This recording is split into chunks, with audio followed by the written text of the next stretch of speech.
અંકલેશ્વર કોસંબડી ગામ ખાતે ગતરોજ શ્રી બંગલોઝ સોસાયટીમાં રહેતા ગતરોજ થયેલી ચોરીમાં આખરે પોલીસ ફરિયાદ નોંધાવવા સાથે ચોરીના સીસીટીવી પણ સામે આવ્યા છે।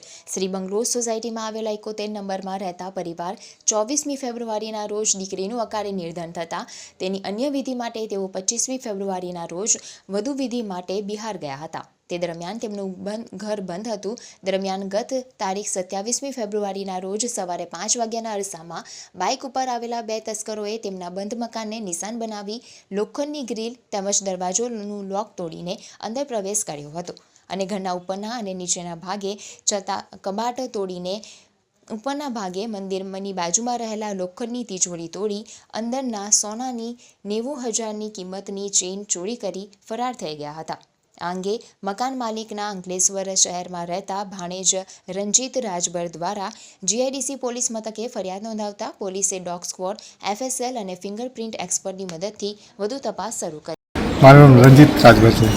હું અંકલેશ્વર સિટી સંજયનગરમાં રહું છું। અહીંયા મારા મામા લાગે છે, દૂરના મામા છે અને ફ્રેન્ડ હોય છે ખાસ કરીને, અને આ એમને ઘરે કાલે સવારે છે ને 5 વાગે એ ચોરો લોકો ચોરી કરી ગયેલા છે। લગભગ 15 લાખની આસપાસ છે।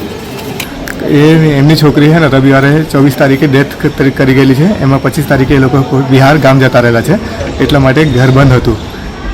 હવે એમનું મારી પાસે ફોન આવ્યો તો મેં અહીંયા આવીને પછી જોયું તો બધું અહીંયા પછી પાછું પોલીસને ફોન કર્યા। પોલીસવાળા આવીને બધું જોયા તો બધું ગાયબ હતું, અહીંયા કશું છે જ નહીં।